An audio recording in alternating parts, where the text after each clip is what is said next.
Good morning বন্ধুরা, নতুন আবারও একটি ভিডিওতে তোমাদের সবাইকে ওয়েলকাম জানাচ্ছি। যে যেখান থেকে আমার ভিডিওটি দেখছো, আশা রাখবো সবাই খুব ভালো আছো, সুস্থ আছো। আজকে শনিবার, তো শনিবার এখন ঘড়িতে 8:15 বাজছে। চা করতে বসে গেছি।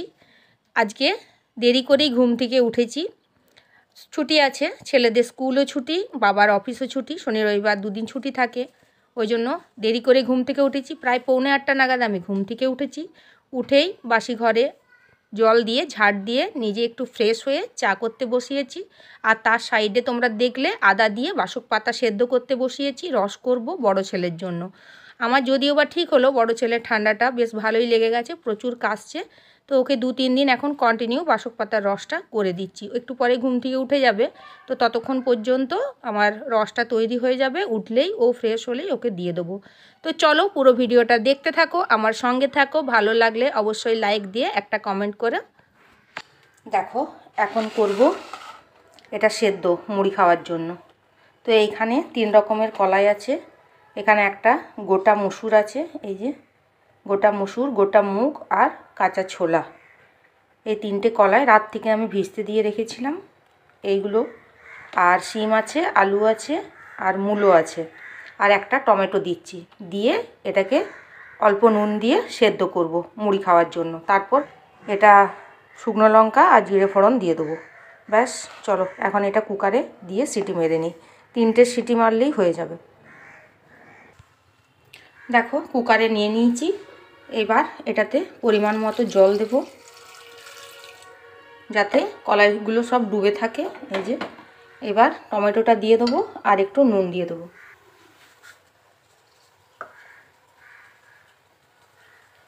ব্যাস, এবার আমি এটা সিটি মেরে নেবো, তাহলেই হয়ে যাবে। আর এই সাইডে করব বেগুন পোড়া। এই দেখো বড় একটা বেগুন আছে, এই যে এই বেগুনটা পোড়াবো আর সঙ্গে এই টমেটোটা দিয়ে দেবো। আজকে শনিবার, শনিবারে পোড়া খেতে হয়, তো তার জন্য বেগুনটা পোড়াবো। কেটে রেখেছি, পোকা টোকা কিচ্ছু নেই, পুরো ভালো আছে। এখানে দেখো বেগুনটাকে পোড়াচ্ছি। আর এর ভেতরে আমি রসুন দিয়েছি, 3-4টের মতো রসুন ফুটো করে করে দিয়েছি। আর তার সঙ্গে একটা টমেটো দিয়ে দিয়েছি পোড়াতে। বেগুন পোড়ার সঙ্গে টমেটো মাখা দিলে বেশ ভালো লাগে। আর এইদিকে হচ্ছে দুধটা ফুটছে, দুধটাও হয়ে গেছে। আর কিছুক্ষণ পর এটা নামিয়ে নেব।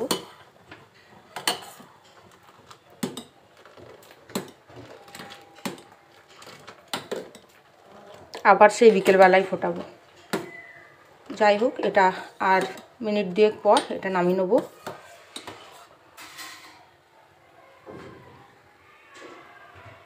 এটাতে দেখো ডালটা রেডি করে রেখেছি, এটা সিটি দেবো। এটা হয়ে যাওয়ার পরে ডালটা দেবো। দুধটা নামিয়ে নিই। দেখো এটা কিন্তু হয়ে গেছে। এবার আমি বাটিতে ঢেলে নিচ্ছি। আর এইদিকে বেগুন পোড়াটাও হয়ে গেছে। গ্যাসটা বন্ধ করে দিই আর ডালটা বসিয়ে দিই। বেগুনটা ভালো করে পুড়িয়ে নিয়েছি, নিয়ে ভিতরটা দেখে নিলাম কোনো জন্তু জানোয়ার আছে কি না। যাই হোক, কিছু নাই। আর বেগুনটার সঙ্গে মাখাবো। এখানে টমেটো দিয়েছি, ধনেপাতা, পেঁয়াজ, কাঁচা লঙ্কা আর রসুন। রসুনটা সেদ্ধ করে দিয়েছি। আগে রসুনটা একটুখানি চটকে নিই, টমেটোটা চটকে নিই। এর সঙ্গে পরিমাণ মতো নুন দিয়ে দিচ্ছি আর দিচ্ছি তেল। এগুলো আগে মাখিয়ে নিই, তারপরে ওটা মাখাবো। ভাত, রুটি, মুড়ি সবের সঙ্গেই ভাল লাগে বেগুন পোড়া।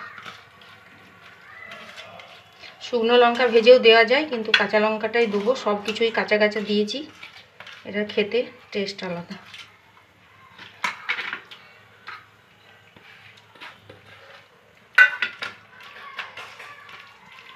সুন্দর করে মেখে নেবো। ব্যাস, দারুণ সেন্ট বেরিয়েছে। সবজি কিছু না থাকায় আজকে বেগুন পোড়া দিয়েই ভাত খেতে হবে। মানে ভাতের মেনু হচ্ছে বেগুন পোড়া। শনিবার দিনে মা ঠাকুমার মুখে শুনেছি পোড়া খেতে হয়। তো আমি মাঝে মধ্যে কনফিউজড হয়ে যাই যে শনিবার পোড়া খেতে হয় না রবিবার। তো যাই হোক, আমি ডায়েরিতে লিখে রেখেছি যে শনিবার দিনই পোড়া খেতে হয়। আজ করব ডিমের কারি। ডিমগুলোকে সিদ্ধ করে নিয়েছি, 4 জনে 4টে ডিম দিয়েছি। আর এখানে আলু আছে। কড়াইতে তেলটা বসিয়ে দিয়েছি, আস্তে করে ডিমগুলো ভেজে নেব।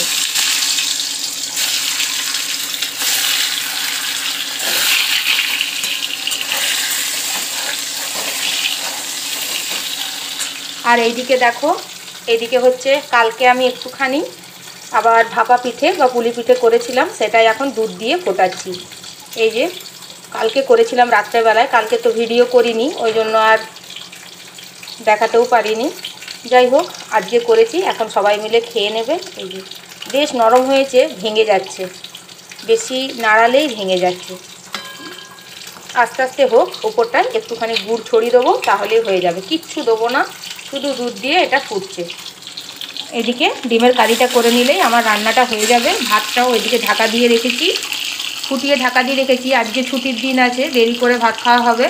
ওটা স্নান টান করে তারপর ভাতটা ফুটিয়ে রেডি করব। আর আলুগুলোও ভেজে নিই। চলো ডিমের কারিটা করে নিই, খাওয়া দাওয়া করে নিই, তারপরে আসছি। খাওয়া দাওয়া সব শেষ করে নিয়েছি। আর খাওয়ার জন্য যেটুকু বাসন ছিল সেগুলোও ধুয়ে নিয়েছি, ধুয়ে রান্নাঘরের সামনেটা পরিষ্কার করে নিয়েছি। আর কর্তামশাই গেছেন সবজি বাজার, আজ শনিবার, আর বাজার সেরকম কিছু ছিল না যে রান্না করব। আজকে কি রান্না করলাম তোমাদের আর দেখাচ্ছি না, ওই দেখলে বেগুন পোড়া করলাম, মুসুরির ডাল করেছি, একটুখানি গাজর ছিল গাজর দিয়ে, আর করলাম ডিম আলুই কারি, আর আগের দিনের চাটনি আছে। আর একটুখানি কিছু নিয়ে এলে দেখব যদি কিছু ভাজাভুজি বা সেদ্ধ করা যায়। তো যদি কিছু করি অবশ্যই তোমাদেরকে বলবো। আর ঠান্ডাটা মোটামুটি অনেকটাই কমে গেছে। সকাল সন্ধ্যা একটু ঠান্ডা লাগছে, গায়ে একটা কিছু দিলেই হলো। যত বেলা বাড়ছে গায়ে আর কিছু দিয়ে কাজ করা যাচ্ছে না, রীতিমতো ঘাম হচ্ছে। তো যাই হোক, এখানে আমি সোয়েটারটাও খুলে দিয়েছি, কারণ একটু পরিষ্কার করে নেবো, করে নিয়েই আমি কিন্তু বেসিনটাও একটু পরিষ্কার করব, করে স্নান করতে যাব। আর শনি রবিবার আমার একটু কাজ বেশিই থাকে, বাড়িতেও এরা থাকে, ওই জন্য আমার কাজটাও একটু বেশি থাকে। টাইমে টাইমে আমি ঠিক করতে পারি না, উঠতেও দেরি হয়। আর প্রত্যেকেই একটুখানি দেরি করে ওঠে ওই শনি রবিবারটা, ওই জন্য সব কিছুই যেন আমার দেরি হয়ে যায়। প্রায় 2টোর আগে কেউ ভাত খেতে বসবে না, যতই আমার হয়ে যাক। আর তোমাদের ছোট্ট একটা কিউট জিনিস দেখালাম, ওটা আমি হাতে তৈরি করেছি। ছোট্ট একটা মানে মাটির ইয়েতে আমি ড্র করে আর হোয়াইট সিমেন্ট দিয়ে ওটা তৈরি করেছি, তাই তোমাদের একটুখানি দেখালাম। ওই রান্নাঘরে জাস্ট তুলে রেখেছি, দেখতে ভালো লাগবে এই আর কি।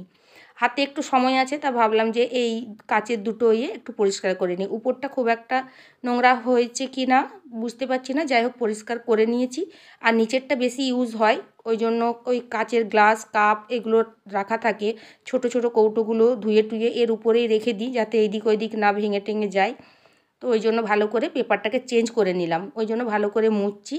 তো নতুন একটা পেপার পেতে নেবো, কারণ ভিজা, ওই যে বললাম ভিজে কৌটো টৌটোগুলো ওর উপরে আমি নিশ্চিন্তে চাপিয়ে রেখে দিই। আর কাচের গ্লাস আর কাপগুলো থাকে। দেখো এখানে একটা পেপার নিয়েছি, নিয়ে আর ওটাকে চাপিয়ে দিচ্ছি। তার আগে ভিজে কাপড় দিয়ে আগে ভালো করে ঘষে ঘষে মুছে কলিং দিয়ে মুছে নিয়েছি শুকনো কাপড় দিয়ে। এবার ওটাকে রেখে দেবো। বাকি যে যার যে জিনিস ছিল, দেখো কাচের গ্লাসগুলো 3টে আছে, রেখে দিলাম, আর বাকি যেটুকু ছিল সব রেখে দিলাম। এবার যাব স্নান করতে। তো মোটামুটি আমার হয়ে গেছে, তোমাদের একবার দেখিয়ে নিই। এই দেখো ঘড়িতে এখন দেখো 1টা 15।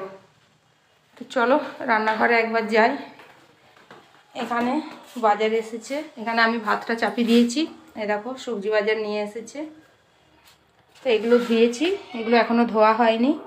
এখানে রসুন, এখানে একটা বিট নিয়ে এসছে, এখানে গাজর, শসা, বেগুন, পালং শাক, ফুলকপি, ধনেপাতা, টমেটো, লেবু, ক্যাপসিকাম, আর এখানে আমলকি নিয়ে এসছে। তো এই আমলকিগুলো সেদ্ধ করে গুড় দিয়ে আচার করব। এখানে কুমড়ো আর আদাটা ধুয়ে রোদে দিয়ে রেখেছি, এগুলো এখনও ধোয়া হয়নি। শিম আর মটরশুঁটি, আর এখানে উচ্ছে, আর এইদিকে হচ্ছে পেঁয়াজগুলো রেখে দিয়েছি দেখো। আর এখানে আলুগুলো একটু পরিষ্কার করব, কারণ নতুন আলু এমনি নোংরা আছে, তো বেসিনে ঢেলে পরিষ্কার করে তারপরে রাখবো। চলো এগুলো এবার একটুখানি গুছিয়ে নিই। স্নান করে নিয়েছি, তার আগে বেসিনটা পরিষ্কার করলাম, বাথরুমটাও হালকা ক্লিন করলাম, পরে ওর বাবা আবার পরিষ্কার করবে। তো যাই হোক, এখন বসেই ছিলাম ফোনটা নিয়ে। তো বাবা সবজি নিয়ে অনেক আগেই চলে এসেছে, বেশ কিছু আগে ধুয়ে রেখে দিয়ে গেছি। আর এই সময়টা মানে বাজার ধুতেও আমার বেশ ভালো লাগে, কেন বলো তো, রান্নাঘরে দেখো 12:15 থেকে পুরো 1:30 পর্যন্ত আমার এই জায়গাটা রোদ থাকে, একদম রান্নাঘরের মিডিল পর্যন্ত রোদ আসে। এখন এখানে যা কিছু ধুয়ে দিই মোটামুটি সব কিছুই শুকিয়ে যায়। তো সবজিগুলো এখানে আমি সব কিছু ধুয়ে টুয়ে আগে সাইডে রেখে দিয়ে গেছি যাতে জলটা ঝরে যায়, তারপরে প্যাকেটে প্যাকেটে যে যা জায়গা মতো ঠিক করে রেখে দেবো। আর প্রত্যেকটা সবজি আমি আলাদা আলাদা করেই রাখি, উচ্ছে, শিম, মটরশুঁটি, তারপর টমেটো, প্রত্যেকটা জিনিস আলাদা আলাদাভাবে আলাদা করে রাখি, কারণ রান্নার সময় বা যেটা যখন আমার প্রয়োজন হয় আমি সেখান থেকে সেটা বের করে নিই। ধনেপাতা, কাঁচা লঙ্কা সব কিছুই আমি আলাদা আলাদা করে রাখি। ওই ফ্রিজের ট্রের মধ্যে একসঙ্গে সমস্ত কিছু তুলে দেওয়া এটা বেশ আমার পছন্দ নয়, ওই জন্য প্রত্যেকটা জিনিস আমি আলাদাভাবে রাখি। তো সেইভাবেই রাখছি। এটা এখন যে তোমরা ভাববে ভিডিও করছি বলে, সেটা নয়, আমি এরকমই বরাবর রাখি। এর আগেও ভিডিওগুলোতে হয়তো দেখে থাকবে যারা আমার রেগুলার ভিউয়ার্স। তো যাই হোক, এখন সব কিছু ধুয়ে টুয়ে পরিষ্কার করে রাখবো। আর নতুন আলু নিয়ে এসেছে, কারণ পুরনো আলুগুলো এখন খুব একটা ভালো আসছে না, স্টোরের আলুগুলো আসছে আর সবুজ সবুজ ঠিকঠাক না সেদ্ধ হচ্ছে না। ওই জন্য এবারে বলেছি নতুন আলু নিয়ে আসতে, তো নতুন আলুই নিয়ে এসেছে। তো নতুন আলু মানেই একটুখানি নোংরা হবে। আগে সবজিগুলো সব তুলে ধুয়ে টুয়ে সরিয়ে নিই, তারপরে সিঙ্কের মধ্যে আলুগুলোকে ঢেলে ভালো করে ধুয়ে ওই রোদের মধ্যে শুকোতে দিয়ে দেবো। তাহলে মানে জলটা তোলা হয়ে যাবে, তারপর শুকিয়ে গেলে আমি আলুর জায়গায় আলুগুলো রেখে দেবো। আর এখানে পালং শাকটা ধুয়ে রাখছি। পালং শাকটা ধুই না, ওই গোড়াগুলো একটু করে কেটে রাখি, কারণ মাটি থাকে ওই জন্য নোংরা থাকে। আর এখানে হাতে ধনেপাতাগুলো আমি ধুয়ে রাখবো। ধুয়ে একটু অল্প করে ভালো করে ভেতরে যদি শাক বা ঘাস পাতা কিছু থাকে সেগুলো একটু পরিষ্কার করে ধুয়ে জল ঝরিয়ে তারপর কৌটোর মধ্যে আমি ভরে সুন্দর করে ধনেপাতাগুলো রেখে দেবো। প্রায় 10-12 দিন সুন্দর থাকে, কিচ্ছু হয় না, একটা পাতাও কিন্তু হলুদ হয় না। আর কুমড়োটাও আমি ধুয়ে রোদে দিয়ে রেখেছি যাতে রোদে জলটা টেনে নেয়। তো মোটামুটি সব কিছু হয়ে গেছে। আগে সিঙ্কটা পরিষ্কার করে নিই। আর আদাগুলো দেখো এই থলিটার মধ্যে রাখি, কাপড়ের এটা তৈরি করে রেখেছি।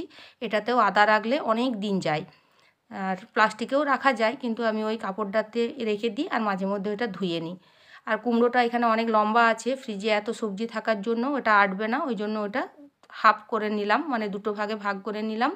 নেওয়ার পরে ওটা রাখলাম। আর হাতে দেখো মটরশুঁটিগুলো আছে, মটরশুঁটিগুলো ওই প্লাস্টিকের মধ্যে ভরে আলাদা করে রাখবো। সময় সুযোগ বুঝে আবার শুঁটিগুলো বার করব। ওটা ওই রোদে বসে বসে শুঁটিগুলো সময় সাপেক্ষ ব্যাপার, তখন আবার বসে বসে শুঁটিগুলোকে বার করে নিই। যাই হোক, বেসিনে যেটুকু নোংরা ছিল সব আগে তুলে পরিষ্কার করে মুছে নিই, তারপর নতুন আলুগুলো ধুয়ে ভালো করে একটু কচকচ করে ধুয়ে ওই রোদেই দিয়ে দেবো, যে জলটা যেন টেনে নেয়। মোটামুটি সব কাজই হয়ে গেছে। ভাতটা তো এদিকে ঢাকা দিয়ে দিয়েছি, ভাতটা মাড়টা ঝরিয়ে নিয়েছি, আর বাকি সবজিগুলোও সব তুলে নিয়েছি। আর শীতকালের মানে বেলাটা অনেকটাই বড় হয়েছে আগের থেকে, আর ঠান্ডা কিন্তু একদমই নেই, একদমই ঠান্ডা নেই। আর হ্যাঁ, তোমাদের এই ভিডিওর ইন্ট্রোতে দেখালাম দুটো পায়রা, ওই পায়রাগুলো প্রায়ই আসে। ওদেরকে ওইখানে জল আর অল্প একটুখানি মুড়ি দিয়ে রাখি, ওরা ওদের মতো করে আসে, টাইম কাটায়, আবার নিজের মতো করে চলে যায়। তো আজকে মনে হলো একটুখানি তোমাদের সঙ্গে শেয়ার করি, তাই একটু ক্লিপ তুলে ইন্ট্রোতে দিয়ে দিলাম। ব্যাস, দেখো সব গোছানো হয়ে গেছে। ফ্রিজে লেবু আর লঙ্কার কৌটোটা আর ধনেপাতার কৌটোটা রেখে সবজিগুলোও রেখে দিয়েছি। মোটামুটি আমার রান্নাঘরের কাজ শেষ, রান্নাঘরটাও কিন্তু পরিষ্কার করে নিয়েছি। ভাতটা কিন্তু আমি মাড়টা ঝরিয়ে নিয়েছি, অনেক আগেই ঝরিয়ে নিয়েছি, সব পরিষ্কার করে গোটা রান্নাঘর। আর এখানে আলুগুলোকেও ধুয়ে নিয়েছি, কারণ নতুন আলু ভীষণ নোংরা, ওই জন্য একটু করে ভালো করে ধুয়ে, আর রোদ এসছে, এটা শুকিয়ে গেলে তারপরে কিন্তু আমি এখান থেকে আলুর জায়গায় রেখে দেবো। আর পুরো রান্নাঘর পরিষ্কার করে নিয়েছি, মুছে নিয়েছি, সব টেবিলে নামিয়ে দিয়েছি। আর এখানে ডিমের কারিটা আছে, এই যে আজকে রান্না সেরকম কিছু করিনি, এই যে ডিমের কারি আছে। কর্তামশাই বললেন স্যালাড বানাতে, তো তার জন্য এখানে দেখো স্যালাড করেছি।